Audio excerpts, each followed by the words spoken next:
So today I want to show you how to make my favorite pizza crust, also known as fathead pizza dough.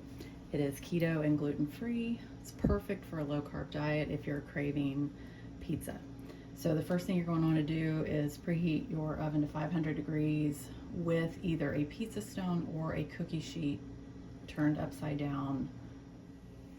Now that the oven is preheated, we're going to microwave 3.5 cups of part skim mozzarella shredded cheese. You're going to do 2 minutes, stir it, and then increments of 30 seconds until it's completely melted and incorporated. So you will need a food processor for this recipe, and in the food processor there is 1.5 cups of almond flour, a teaspoon of baking powder, a teaspoon of xanthum gum, a 1/2 teaspoon of salt, 1 teaspoon of Italian seasoning, garlic powder, which is optional, and 1 egg. So I ended up only having to do 2 minutes with this one. There was still some shreds on top, but once you mix it, it blends up well. Every brand is a little different on how long you're going to need to do that. So we're going to let this cool for 1 minute. Okay, so I blended what was in the food processor for about 10 seconds.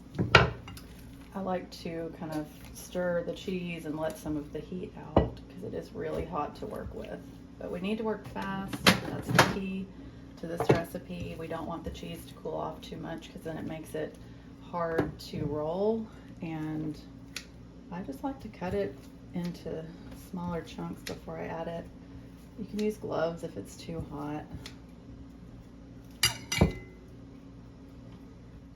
So I'm going to blend this. You can't really over blend it. You're just going to blend until it's really made into a nice dough, and I'm going to save your ears and turn this off while I do that. So I blended that a good 45 seconds to a minute, and then you're going to want to put a little bit of almond flour on your silicone mat preferably.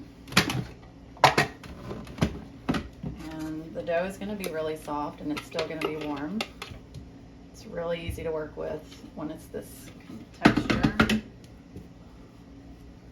So this recipe makes 3 pizza crusts. You could probably get 4 smaller mini. Just like to kind of form it into a loaf so I can cut it evenly.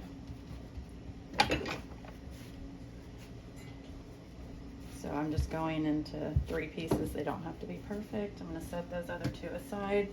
And you're going to want to work really fast with this. And just roll it out. I like to do these fairly thin.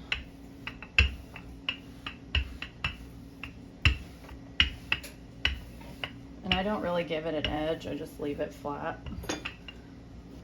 Use your hands to spread it just so it doesn't have to be perfectly round. It makes it more authentically homemade. And then I take a fork and I'm going to poke holes all through it.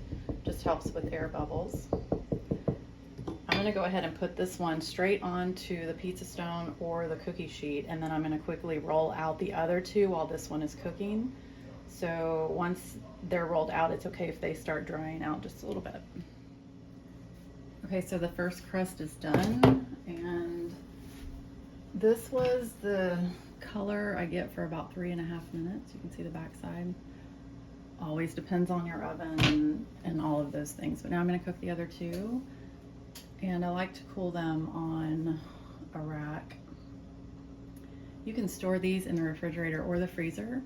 And once you reheat them, they soften up really easy. You can also do the crust darker or lighter depending on how much of a crisp. You won't get a super crunchy texture with these, but they are really good. We like to top them with traditional pizza toppings or either a Alfredo and chicken, which I'm going to post the recipe soon for my favorite easy keto Alfredo sauce. It's the only Alfredo sauce that you will need. So I hope you enjoy. If you have any questions, please comment below and I will answer them.